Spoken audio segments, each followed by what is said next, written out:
just a poor boy, though my story is seldom told. I have squandered my resistance. Well, I have been a member of the European Parliament now for just a little bit under 2 years, and there has been a big difference, so to speak, from the first legislature to the current one.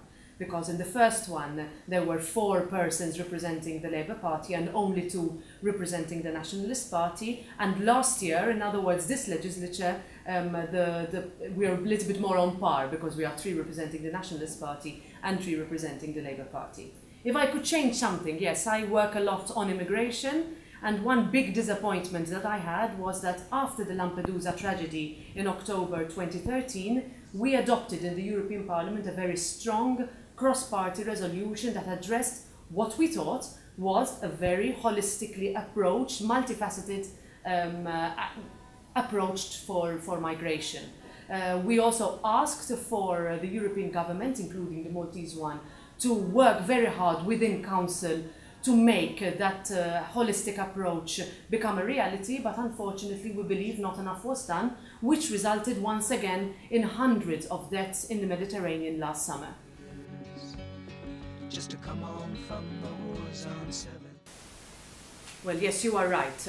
During the election campaign, there was one thing that was very apparent, that on top of Maltese and Godetans people's concerns was migration, which is the reason why I spend most of my time dealing with the issue, and I sit especially on the committee that deals with immigration. Now, what can the European Union do? I think it finally has to understand that immigration is a European issue that requires a European solution.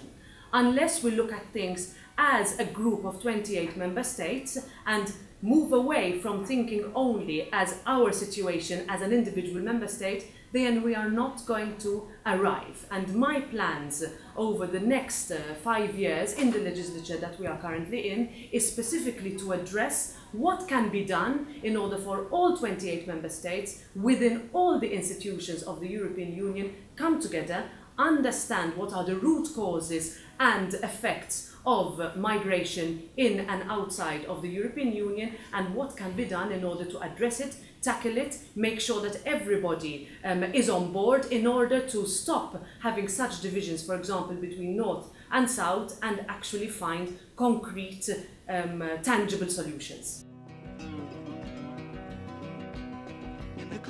Stands a boxer and a fighter by his... This is another issue that is dealt with in the committee that I spend most of my time in within the European Parliament, the LIBE committee. Unfortunately, it has taken the attacks in Paris and Copenhagen for us to feel like we have been triggered into action.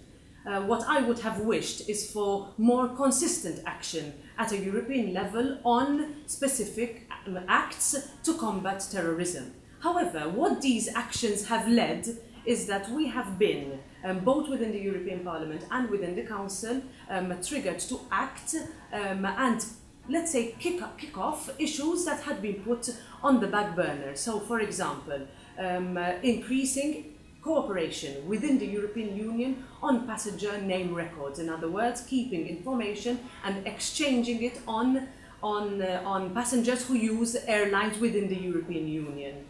What we have to be very careful, however, is that whatever measures we do in order to combat terrorism and keep an eye and fight against terrorist networks is in no way to trespass on European citizens' fundamental freedoms, such as the freedom of movement. And that delicate balance between security and freedom is one that, for us as politicians, it is our responsibility to guarantee for our citizens.